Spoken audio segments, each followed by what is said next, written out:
Hi everybody, welcome to my channel. This is going to be my very first podcast ever. Let's hope it goes well. I guess the first question you're going to probably ask is, so why Stevie Lighthouse and what is my channel all about? Well, firstly, why Stevie Lighthouse? Well, I knew a really beautiful woman and she gave me that name. And I took it to heart, and I've taken ownership of it. I'm not 100% sure why she gave me that name. I didn't ask her. And I can only guess that she saw my light. She saw the light in me. She saw my light side. Maybe it's one and the same thing. Yeah, I'm sure she saw my dark side as well, but I couldn't call this channel, Stevie Darkhouse, could I? So here I am, Stevie Lighthouse at your service, and I'm wanting to shine a light on anything and everything, man, that is of interest to me and hopefully to you as well. From history to mystery to human behavior to relationships to anything in between. Here's a little list I put together. I think I've got about 35 topics that I find very interesting that I would love to hear what you think about. This is a safe space to discuss all sorts of things, and let me just read a few of the topics I've got in mind to discuss, to shine a light on, put it that way. Your shadow or your dark side and how to integrate it through shadow work. Toxic masculinity. That's a very hot topic at the moment. You'll be surprised of some of the areas of masculinity that you might not know are toxic that actually are toxic. What is true masculinity and what is toxic masculinity? Is there such a thing as toxic femininity? Do all men have a feminine side? All men. Do all men have a feminine side? Is that an absolute truth? Do all women then have a masculine side? What is the father wound and how to heal the father wound? Depression versus burnout versus soul exhaustion. What's the difference? I've had burnout before a few times in my life and depression, and just recently I've been recovering from soul exhaustion. So I think I'm qualified to give my 5 cents on that, but we'll also ask the experts. I would love to get J.P. Peterson as a guest speaker. I'd love to get Esther Perel as a guest speaker. She's a relationship expert, counselor, I suppose you could call it that. But they would be able to do a real deep dive into this kind of thing. Perfectionism. What is perfectionism? Are you a perfectionist? I teach photography, and a lot of my students, when I ask them, I discuss things with them, and they say they're perfectionists. And then when I start explaining exactly what a perfectionist is, or I'll ask them first, define a perfectionist for me? And they can't really. And then when I say to them, well, perfectionism, it's a negative character trait. And I say, wouldn't you rather want to do something with a spirit of excellence? And anyway, we'll do a deep dive into that. Perfectionism versus spirit of excellence. Is there a difference? What is the difference? It could be quite subtle. Emotional baggage and how to dump it. Understanding in relationships. On a scale of 1 to 10, which partner in your life has understood you the most on a scale of 1 to 10? I'm asking specifically, mostly not in family relationships, like romantic relationships, like your partner. Has any one of you been that fortunate to be involved with a partner that has really got you? Like 10 out of 10. Imagine that. That would be like the holy grail of relationships. If you've got somebody like that, man, what a catch. Just you hold on to that person, that's for sure. Some of you might be like a scale of 1 to 10. Does your partner get you 8 out of 10, 80%, 50%, 30%? I guess, most of us, I suppose, in life, it's just, well, we all here, with our own reality, our own path. And I guess the question is, will there ever be anybody in your life that will ever get you 10 out of 10 or 100%? Maybe you will be very fortunate if you get somebody that gets you 60%, maybe. It would be, well, okay, we'll do a deep dive into that. I find that very interesting. Are you a humanist or a spiritual being? Do you view life from a point of humanism, or are you believe that you're a spiritual being? Spiritual people typically would believe in the supernatural, in the existence of angels, signs, that type of thing, maybe omens, what Paulo Coelho, my favorite author, calls omens, which are signs. If you're a humanist, you basically don't believe in the spiritual realm at all, and you don't believe in the existence of angels, etc. But my point is this: I would like to know from you, do you think a humanist and somebody who considers themselves to be spiritual, would they be able to have a relationship, a romantic relationship? Do you think even leading to like a lifelong relationship? Or do you think that worldview, if I could call it a worldview, of humanism and being spiritual, if they are just non-compatible? It seems to me that it would be a great pity, especially if two people fall in love and they have those two almost conflicting in some ways kind of worldview. Let me know your thoughts on that. That brings us to twin flames or twin souls. Is there any substance in that? Do you think there is? Or is it just a lot of hogwash? What do you think? Let's talk about analysis paralysis. In a relationship, sometimes we can be over analytical, analyze everything to death, and I call it analysis paralysis. We can talk about that. An empath. Do you know what it is to be an empath? Are you an empath? I'm an empath. I only discovered it maybe 10 years ago or so. And what does it mean exactly to be an empath? Very, very interesting. Another topic we could talk about is anger. If you're an enlightened being, are there enlightened beings in this world? Are you an enlightened being? Are enlightened beings only for saints, only for people like Jesus the Christ or Mahatma Gandhi? Were they the only enlightened beings? Can you achieve a degree of enlightenment in this life on your journey? Is it possible to have a pure heart and to be an enlightened being? If so, where does anger fit into that? Is there such a thing as a righteous anger and an unrighteous anger, a righteous indignation? Is there anything you are angry about at the moment? In your country, perhaps, with your rulers? Are your rulers ruling your country honestly, truthfully, transparently? With transparency, I should say, transparently, is that a word? Is there anything you are angry about or not? Sometimes, I ask my friends, is there anything you're angry about? Especially some of my Christian friends.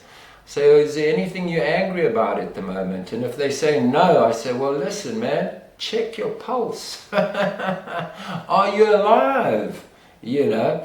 But it all depends, obviously, how you handle the anger, control the anger, etc. So, but we will take a deep dive into that as well and discuss it. And I'd love to hear your views about it. And on this platform, there's no judgmentalism. There's none of that. If your views are welcome here, your voice matters. You matter, your voice matters, your light inside you matters, matter, okay? So let's grow together, man, let's learn from each other, let's provoke discussion around these topics. Some of them might be controversial. Just remember, be good, man, be nice, be kind, be gentle. If somebody has a different point of view or opinion to you, there's no need to insult or name call. That'll bring us to another discussion, which is the rules of debate. Do you know the rules of debate? Do you know how to verbalize and how to articulate your point of view? Do you know how to qualify your statement? I've heard on Facebook, you know, and other platforms where people just are so incredibly insulting and disrespectful, and they can't articulate their point of view, so they'll resort to insulting, like just calling you, you bloody fool, or something like that, because that's their only response. They haven't yet learned to articulate a point of view. So on this platform, your own personal views and comments are very, very welcome. You matter, your voice matters. So, having said that and introduced to myself and my channel and what this is about, without further ado, let's kick off with our first topic, shall we? And that is your shadow side, your dark side. Everybody has one, apparently. What is it exactly? You know, I might have mentioned earlier, and a few women I've known or been involved with have said to me, you know, I have a dark side, and I must admit I didn't ask, I didn't say anything. I just sort of casually, okay, the conversation carried on. But inside I was thinking, geez, you got a dark side, you got a dark side, you got a dark side. I wonder, I hope they're not an axe-murderer or something, kill me in my sleep. So anyway, no, it's got nothing to do with that. So I've decided to look into it. You know, many years ago, I dealt with a lot of my shadow side. 30 years ago, I did some self-awareness courses many years ago in Johannesburg. One was called Harlequin, the other one was called Chalice. And they taught us there how to confront yourself, confront your demons, look at yourself in the mirror and actually identify your demons and fight them. But it takes a huge amount of bravery, courage and honesty. No bullshitting, you can't bullshit yourself. The worst thing anybody can do in their lives is bullshit themselves. It's worse than bullshitting other people. So let's look at, excuse me, your shadow side, shadow work. That's shadow work. That's 30 years ago I did this. I'll explain to you some of the techniques they taught us and how to dump your emotional baggage, how to heal your father wound. Your shadow side is where a lot of things hang out there, like suppressed emotions and buried anger. That type of thing hangs out in your shadow side, and it can cause havoc in your life. So let's shine a light on your shadow side. So stick around, stay tuned, and after this little intro that I've just made, we'll get into it and shine a light on it. See you soon.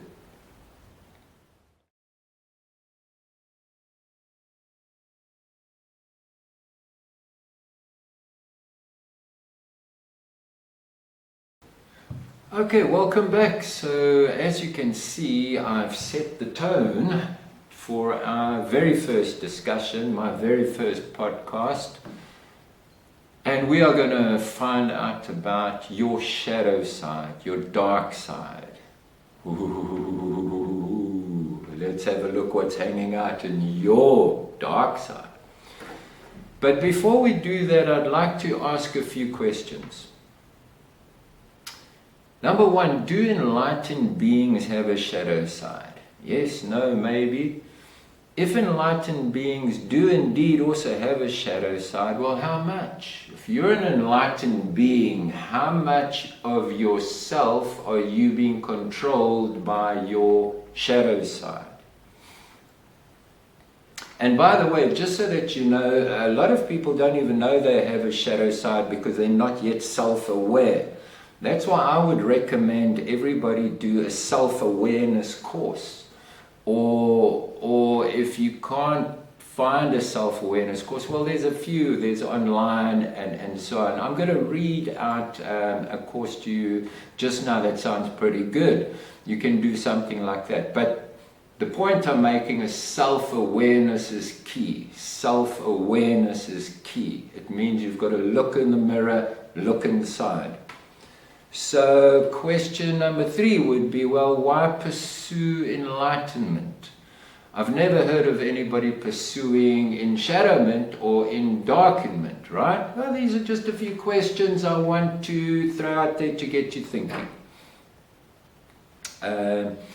Well, I actually have heard of people pursuing their dark side. I mean, there are really, really evil people in the world. I mean, whether you're aware of it or not, you just have to look through the history of the world and even in current times. I mean, if you just think of people like Jeffrey Dahmer, sociopaths, psychopaths, disorders, murderers, serial killers. Henry van Breda chopped up his family with an axe.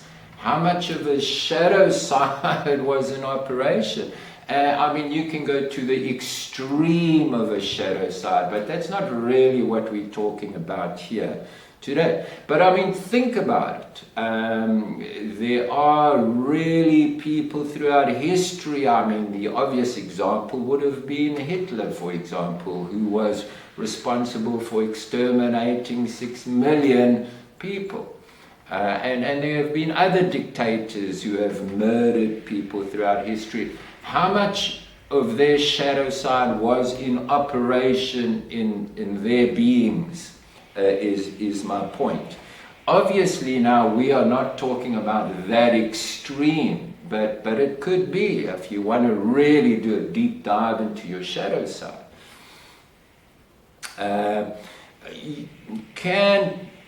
Question number 4, can enlightened beings express anger? I mean, I know there's a school of thought where some people think like when you become like, a guru or a monk or something to that effect, and you do your chantings and your mantras and that type of thing, that you never ever express anger again ever. And I just don't see that. If I look at Jesus the Christ, he expressed anger on many, many, many occasions, and he was certainly, in my opinion, an enlightened being. And there are others too, that are considered to have been enlightened to some degree, like Mahatma Gandhi, who expressed anger from time to time. But like I say, that is a topic for a discussion for another day. Anger. Question number 5, are we as human beings, or human doings as some people like to say, are we capable of having a pure heart? I've known some people that have got a pure heart. And if so, what happens to their shadow side? Are they able to integrate their shadow side into their pure hearts? Those are just a few questions I'd like to ask and put forward to everybody just from the outset to think about. Here is something I saw online about, it's a course. I'm not going to plug it, I'm not going to give any names. I don't know if I'm allowed to plug it or not, but I'll find that out at some point. Check this out. It's a course called Facing Your Shadow. They say this: do you know what's hiding out in your shadow? Let's explore an analogy to help us understand how the shadow works. Imagine you have 12 children. Some of your children are home with you. 12 children. My word. 12 children. Are you insane? Anyway, it's an analogy. Some of your children are home with you. Let's hope not all 12. You can see them and nurture them, and though no one is perfect, you do your best to help them grow into healthy, happy human beings. Some of your children are not home. You don't know what they're up to. They're not bad kids, but if you don't bring them back to where you are, where you can keep an eye on them, they could get into a lot of trouble. As renowned spiritual teacher Caroline Myss, Myss, Myss, explains, these children are like parts of yourself, your archetypes. What is an archetype? Well, I'm glad you asked. Well, some people, it's the hero or the villain or the creator or a good one. A lot of people have this as the archetypes, a people pleaser.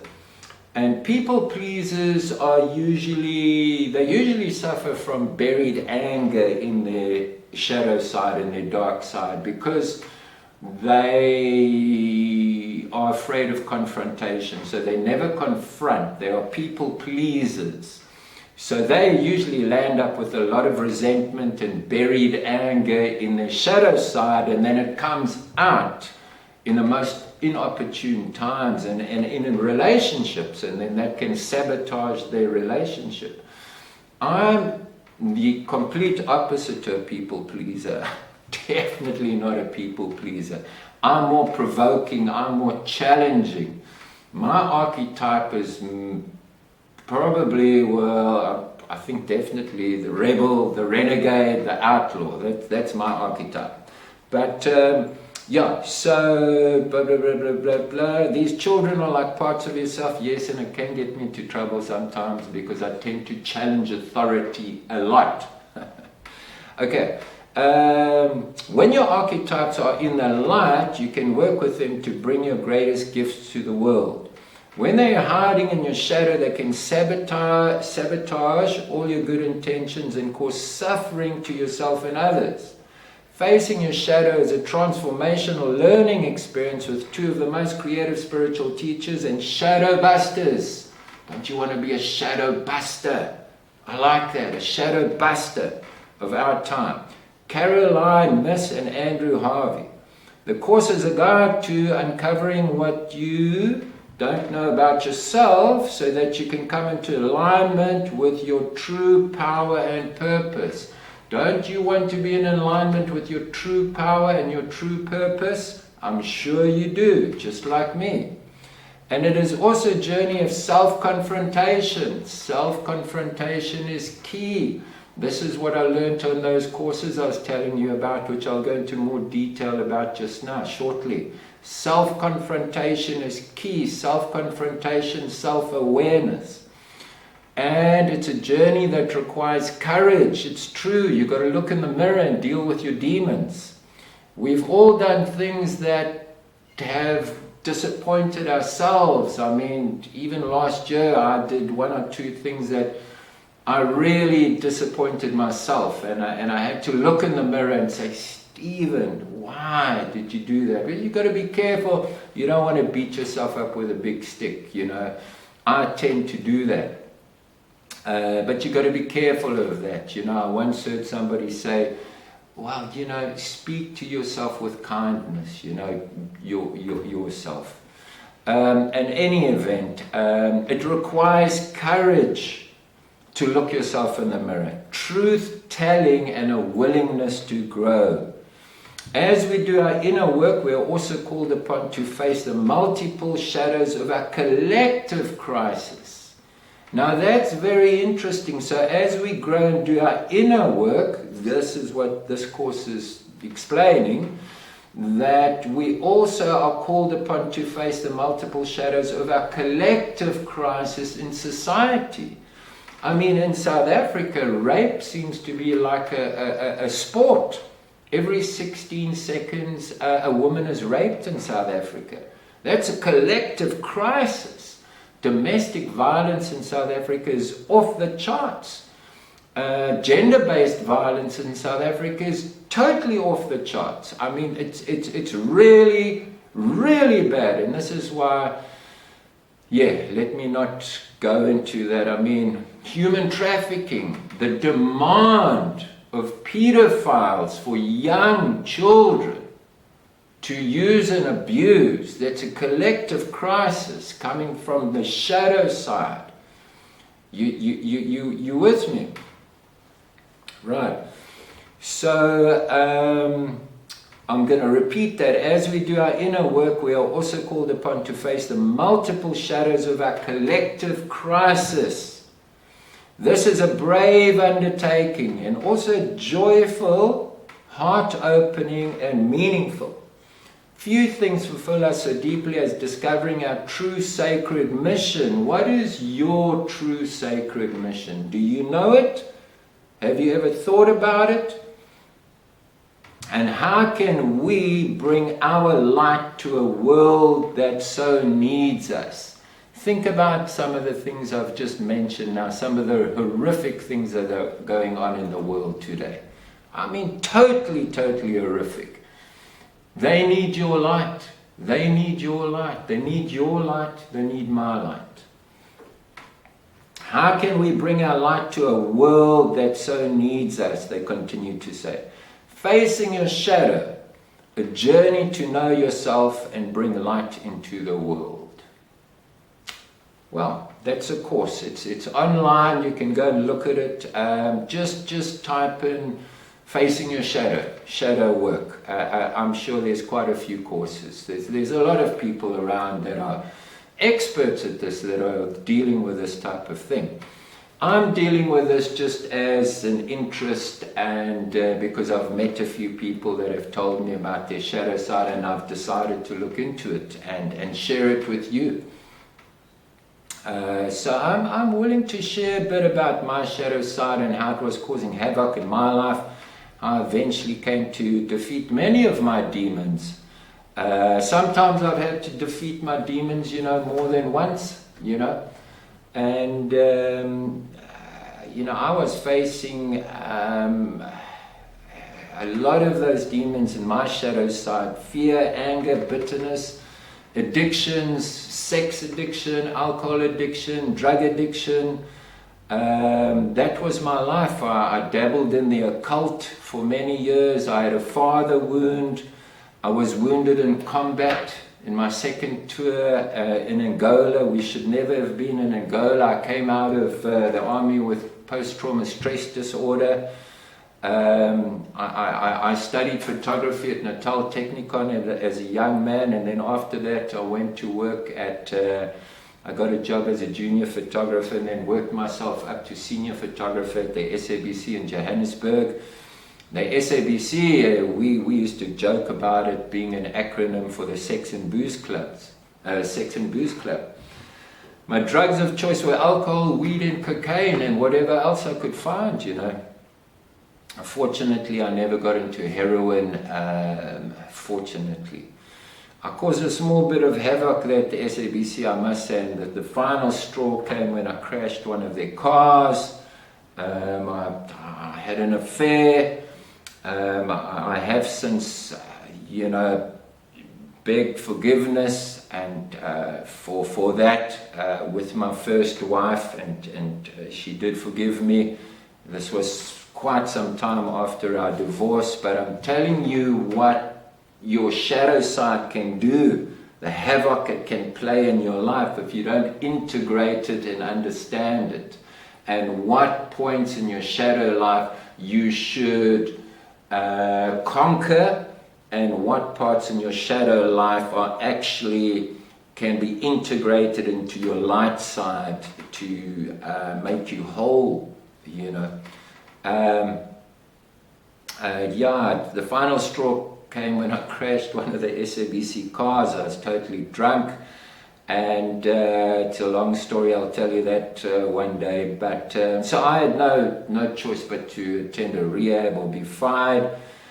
I used to have very, very bloody nightmares, a little present from my time in the army, and I started seeing a psychiatrist who put me on heavy medication, amytryptyline, Valium, Rohypnol. As you can see, in my younger days, my shadow side was causing absolute havoc. By this time I was in my very early 30s, and I was kind of coerced by my girlfriend, Nikki, at the time, to attend these 2 self-awareness courses that were actually life-changing. And very shortly after that, I had a profound spiritual experience that caused me to change direction. You know, much like a ship at sea changing course completely. You know, there were 2 events in my life, experiences I should say, that caused me to deal with and look at my shadow side. This is going back 30 years ago. Of course, at that time I didn't really know that I was doing shadow work. But there were 2 specific experiences. The one experience was I went into these 2 self-awareness courses in Johannesburg. One was called Harlequin, one was called Chalice. And there they taught us 4 days, each course, 4 days. I lost quite a few kilograms on each course. On each course, when I finished each course, people said to me, I changed, my whole appearance changed, I was radiating, and even my facial features changed, my eyes were different, and so on. That means it's a genuine experience that brings transformation, revelation and transformation, you see.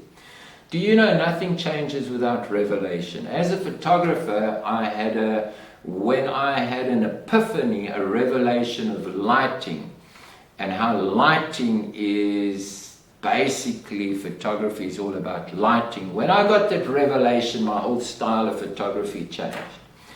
But anyway, during these courses, we were taught different techniques and how to look at yourself, face your demons, look at yourself in the mirror, and deal with your emotional baggage.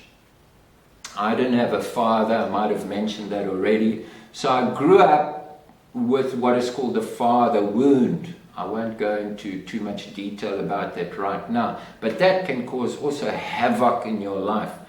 As a younger man, I would always be, whenever I met a man older than me, I would always look up to him as a father and try and get something from him as a father. It's quite amazing that later in life I was blessed to have had 2 spiritual fathers in my life, a man called Keith Tatt and another man called Theo Hartwig. Much later in my life they became my spiritual fathers. And yes, so I was brought up with my mom and my 2 sisters. So the male role model in my life was lacking. I had a stepfather when I was about 13, but we never ever had a discussion. I don't think even once. I can't even recall that. So I never had a male role model. So by the time I'd left home and so on, I usually at any given time, a party or a bride or a event, I would usually land up with the ladies. And I had to make a conscious decision after I'd done these 2 self-awareness courses and the other, I had a very, very incredible spiritual experience as well with my creator, which I'll tell you about just now.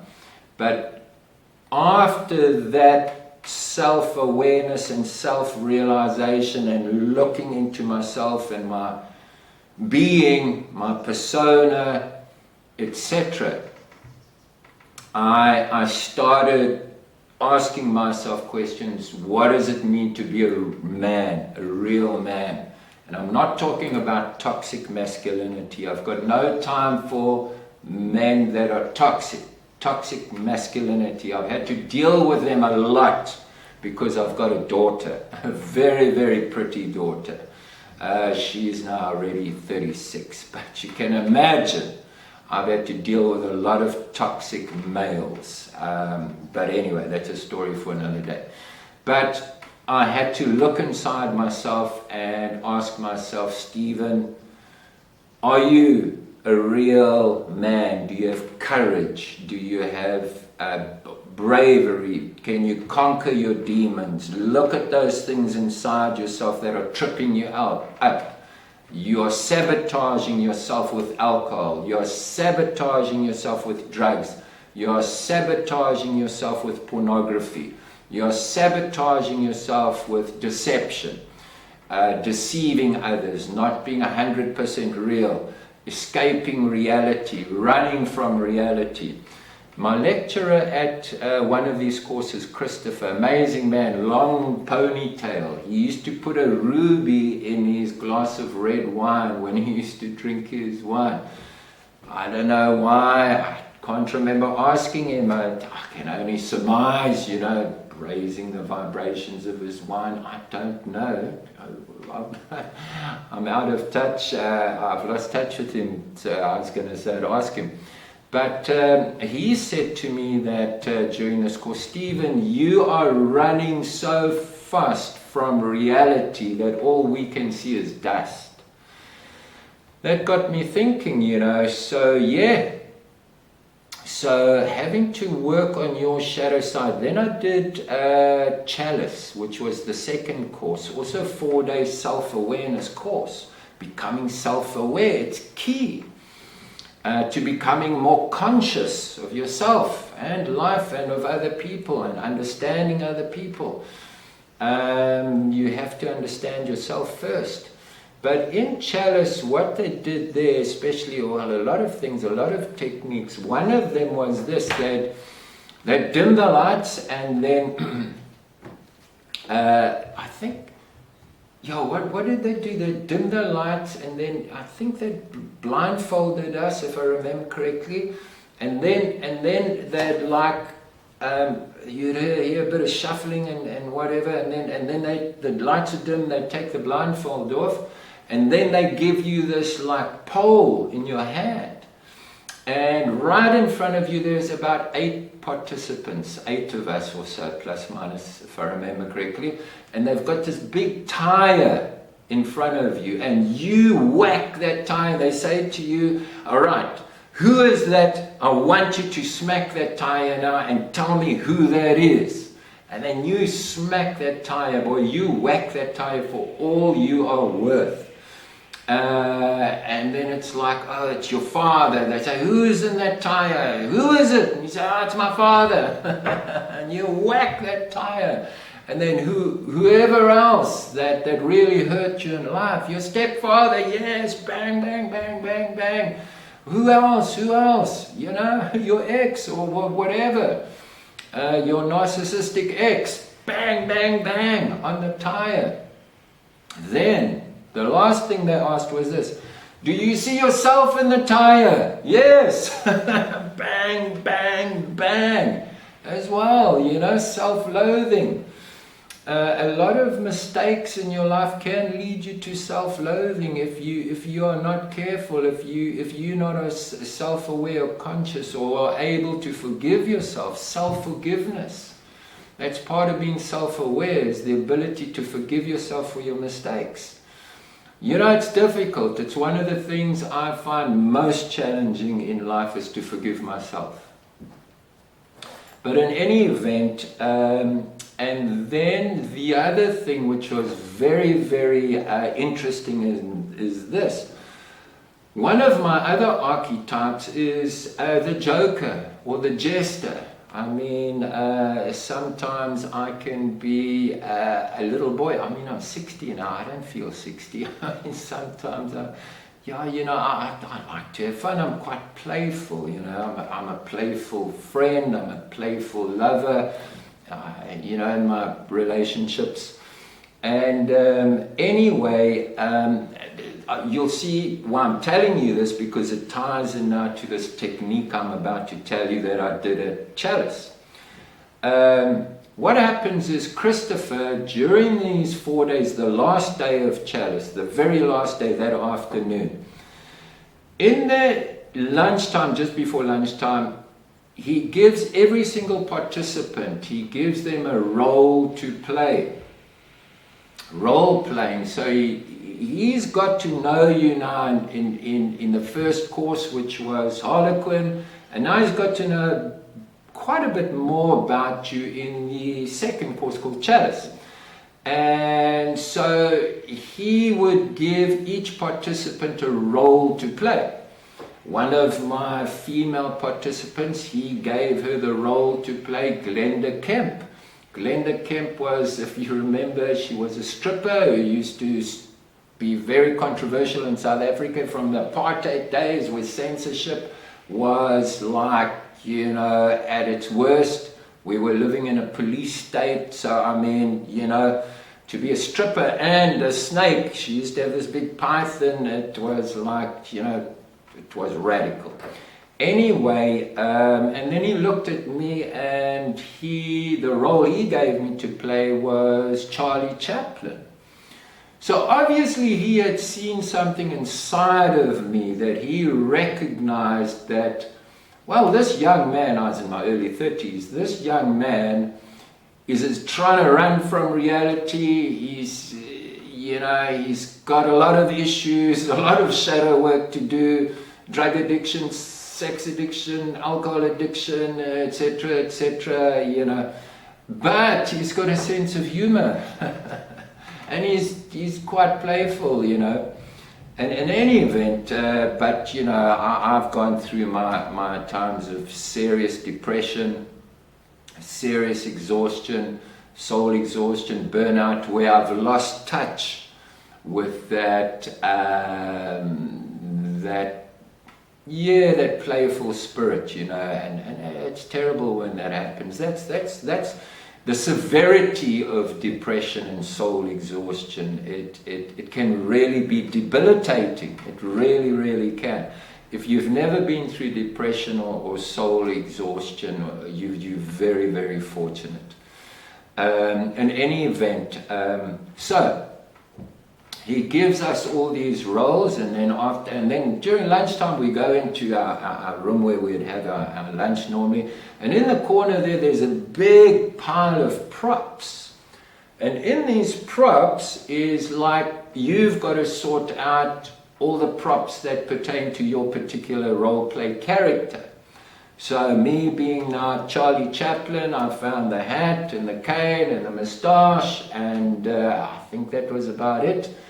And there was some makeup there, and one of the ladies, they put some makeup on me, like mascara and my eyebrows and that, and yeah, it made me kind of like Charlie Chaplin, you know, he's got dark eyebrows and dark eyelashes and so on.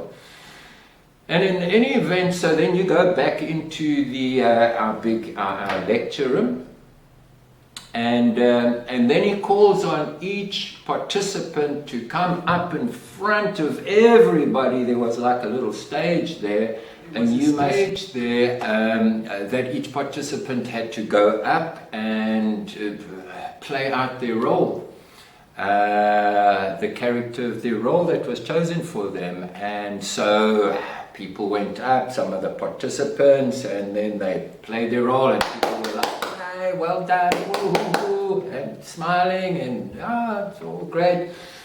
And then my turn came to go up and do my thing, and I just couldn't get into it. I couldn't get into that role. I stood there, I didn't know what to do. I was painfully shy as a young man, and that is controlled by fear. Anyway, I did a couple of lame-ass Charlie Chaplin kind of shit, you know. Didn't really know what to do.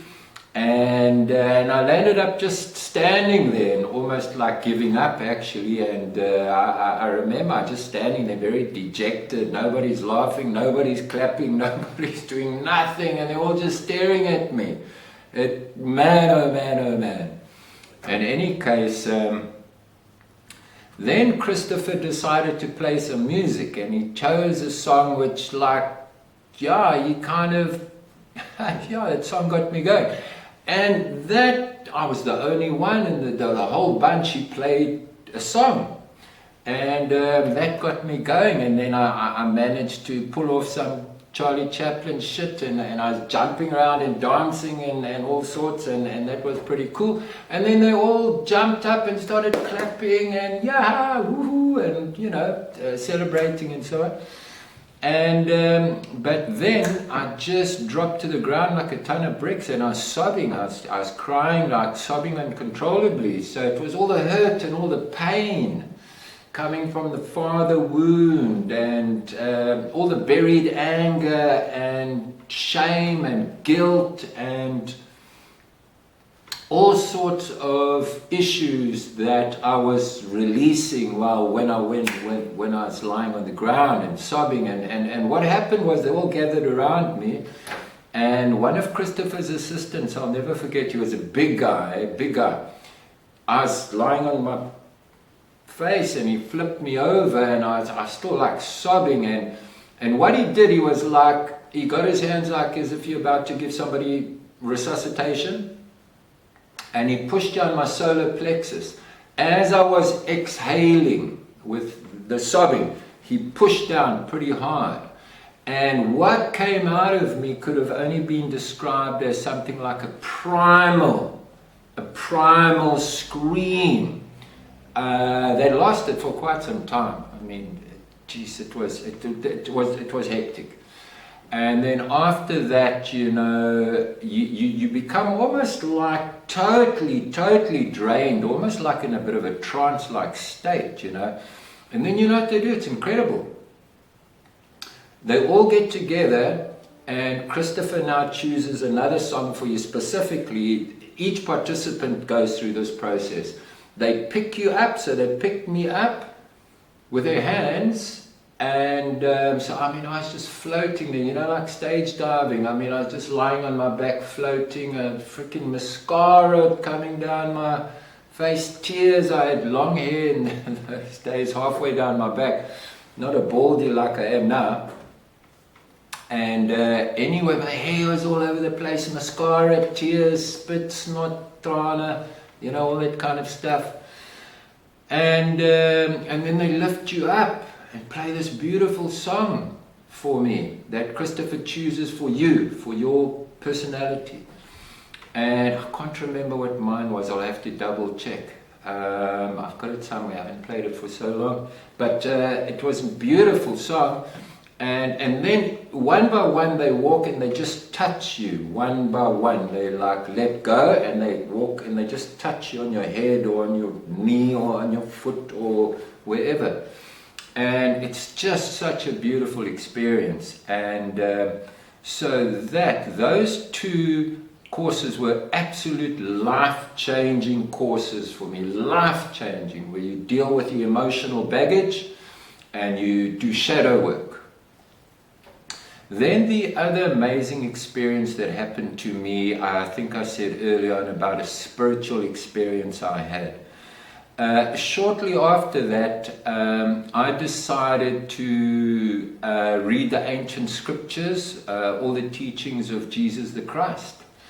And I thought I'd do it in 1 year. So I took 1 year to read the ancient scriptures of the Bible. And during the course of that year, it was, a spiritual awakening happened. I mean, as I got into it and started really reading, like really concentrating on reading and not just reading it like a history book, I started getting insight and understanding and revelation, especially in the Gospels and especially of the teachings of Jesus Christ and how he relates to me personally now in this life. And it was a spiritual awakening. That's all I could how I can describe it. The words came alive to me. Jesus the Christ became very, very real to me. The words that I'd read and his teachings made sense to me. They brought peace to me. And remember, I mean, I'd been searching nearly all my life. I'm a searcher for all my life. At school I was very anti-Christian, and during the army days very anti-Christian and so on. So it took me a long time before I decided to follow the teachings of Jesus the Christ. And that was a spiritual awakening that also made me look inside. But it also healed me in a lot of ways, combined with what I'd just been through, purifying my heart. And it was during that time that I actually also started healing from the father wound, because I came to realize, well, I've got a heavenly father. And so that made a huge difference to me. And then I don't know if I repeated myself. Forgive me if I repeat myself. I'm a teacher, photography teacher. We do that sometimes. But I was fortunate enough to have two spiritual fathers, Theo Hartwig and Keith Tate. And so that really, I dealt with the father wound, and it never ever gave me issues again. It wasn't in my shadow side anymore. And that's what you could call, I guess, integrating your shadow side. The father wound was now dealt with. And then I started traveling light. You see, for me, in life, it's all about traveling light. Figuratively, emotionally, you want to dump all your emotional baggage. You don't want to bring all that emotional baggage into your new relationship. You see, you're going to sabotage it. They say hurt people hurt. Don't bleed over others that didn't cut you. Those are all cliches that you see, round about. But so it was at that time, yes, that I started becoming more and more free. My shyness disappeared. I mean, I never ever thought I'd be able to do public speaking or speak in front of a group of people or do public speaking, And it was those experiences, those two in particular experiences, that were really life-changing and transformational. And for the first time in my life, almost, I experienced a lightness of being, a joy. We'll discuss the difference between what is joy and happiness at one point. One definition of joy is that you're immune to criticism. That is joy. Whereas happiness is often controlled by your circumstances. Are you immune to criticism? If you are, you're well on your way to joy, experiencing joy. So what else did I want to say? So what I did as well during that time of that spiritual awakening is I phoned up my father and my stepfather. And I phoned up my father and I said to him, I couldn't see him, he was in a completely different province in South Africa. And I needed to speak with him immediately. I just had that sense. So I phoned him up and I said, I can't even remember if I called him Dad or not, And I said to him, I could have called him by his first name, Jeff or Dad, I can't remember. I just want to tell you, I forgive you for what you have done to me, and please forgive me for what I've done to you. And I did the same thing with my stepfather. And that is called making restitution. They'll teach you this in NA and AA as well, about making restitution with those that you have hurt or that have hurt you. What it does is it closes that door. It really closes that chapter, and you really travel light. If you really do it sincerely, and you really do forgive them and ask their forgiveness, it means you can let go and enjoy your life. It's more shadow work, dealing with those issues that are hanging out in your shadow. shame, anger, resentment, etc., etc., as we've already discussed. What I also did was, during that time, I made a decision to face reality head on, always from that time on.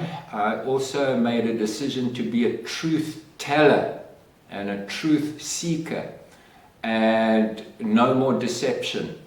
And at that time I was still seeing a psychiatrist who still had me on very heavy medication, amitriptyline, Rohypnol and Valium, very heavy medication, and I had very, very bloody, macabre dreams, which was a little gift from the army, post-traumatic stress disorder, But during that spiritual awakening, those things gradually just left me, which was amazing, what a psychiatrist couldn't do for me. And we used to analyze my dreams. I had very bloody, macabre dreams. One day I'll tell you about some of my dreams, and they're quite shocking. They used to be nightmares. They were nightmares, actually. But that's when I started getting into dream analysis. Very, very interesting, analyzing your dreams. But anyway, in my decision making of being a truth teller and a truth seeker, I decided I would not lie anymore or steal. I wasn't like a kleptomaniac, like a thief, but I'd steal little things. At the SABC, we stole, all of us, we used to take film from the fridge and just take it home, you know what I mean? But you actually had to write it down in a little requisition and triplicate and blue copy, pink copy, yellow copy, and get your supervisor to sign it. I used to just take it, and let me not speak for the other photographers that were there at the time, and use it, and that's actually theft. And so I had a couple of rolls still in my home, and I took it back to the SABC the following Monday, and I put it back in the fridge. So these things had life. They were life changing. They were transformational. I don't know if I mentioned this earlier on, but when you get revelation of something, then change happens. When you get an epiphany or a revelation, or the light bulb goes on, then transformation begins. Sometimes transformation is a process as well, not an event, So it was that helped me deal a lot with my shadow side. And so I would say it helped me to stop escaping into, I dealt with a lot of my demons, stopped running from reality, I stopped escaping into drugs and alcohol, I started becoming more conscious, more self-aware, and so on, as I've already, explained. But let me leave you with this analogy. Because your shadow side can become filled with, let's say, issues that were beyond your control. For example, let's say you grew up in a household where you were not allowed to express anger. You were not allowed to express much. Some people are flatliners, not me. I'm quite an expressive, creative person. I have friends that are I love them, but they like that, But okay, so say now you've been brought up in a house where you are not allowed to express your anger. You're not allowed to be in a bad mood, for example. Then what starts happening is you start developing buried anger. You bury your anger and it lands up in your shadow side, and then when you leave home it can pop out any time, and it could sabotage your relationships, it could sabotage your friendships, a working relationship, anything. So that could be something that's not quite under your control, and you have to deal with it if you become self-aware enough to recognize it and deal with it and admit it. But there are other things where you have a choice, and this is a big deal for your shadow side and your light side. You have a choice. Sometimes temptation becomes so sweet, and forbidden fruit becomes so yum, yum, yum, yum, yum. And what happens when you have an affair out of your own choice? And what happens that's willful? And it's nobody else's choice except yours. And then after a while, if you have a conscience still, what starts happening is you could start developing shame, guilt, maybe even anger at this man or woman that says they're going to leave their partner for you but doesn't and is just stringing you along. I mean, we've had love triangles where people have actually murdered their lover's wife or husband. I mean, that's kind of serious shit. And those kind of things are within your choice. What about other things? The choices to not tell the truth, choice to not be transparent, all sorts of other things. A choice to willfully look at pornography every day. You're going to start developing lust. And what happens if you are in a relationship and you become addicted to pornography and your partner no longer satisfies you, and then you start wanting more and more excitement? They've done studies on this. It can happen. Some people say you can watch porn, but just little bits. Well, fortunately for them, maybe they can do that. I was addicted to pornography, so I don't touch it, for years now. I'm not trying to make myself out to be a saint or holier than that. I'm just telling you, I know the dangers of pornography for me. And also, I know about human trafficking. One of my causes that I'm passionate about is human trafficking. And I support an NGO called Stop Trafficking of People here in Stellenbosch, South Africa. And I know in the pornography industry there is many young girls that are trapped in that industry, and it's filled with toxic masculinity, the porn industry.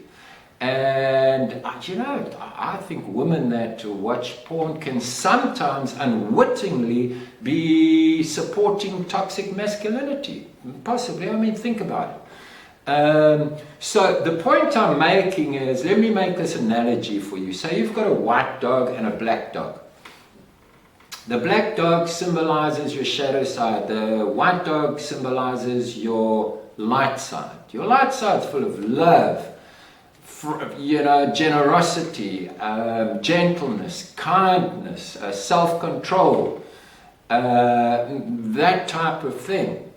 Whereas your shadow side can be buried anger, resentment, envy, jealousy, all sorts of things. Lust could be one. Uncontrolled lust could be in your shadow side from a choice you are making.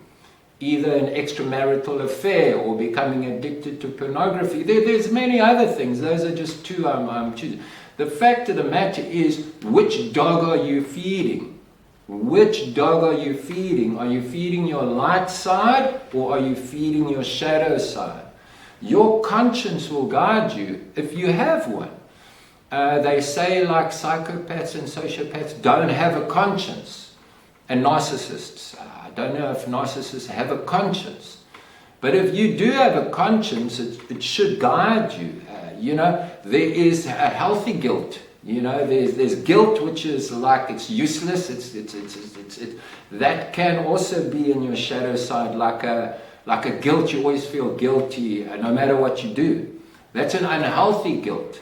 But there's a healthy guilt where it's built into your conscience, so that it will help you know, wow, man, geez, I stole something from that person. You're going to feel guilty about it, right? So here's the deal. Which dog are you feeding? Your light side or your shadow side? You have a choice now that you're an adult and you make choices for yourself.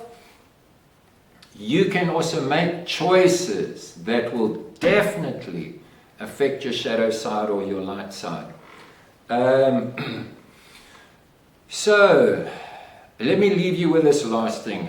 I feel quite qualified to answer this question. I've been through quite a bit in my life, so you know, I've got a heart for young adults. I love talking to young adults, especially, and I love teaching, you know, so I talk with a lot of people and I discuss things with young adults, and I ask them, look, do you want to be a warrior of the light, or do you want to be a warrior of the dark? Which usually leads to more in-depth discussions, you see. And well, so possibly that's going to be a subject for my next podcast is, what does it mean to be a warrior of the light? What does it mean to be a warrior of the dark? I've just discovered Paulo Coelho, fantastic author. I read his book called The Alchemist. My son gave it to me, who I love very, very much, my son Jeff.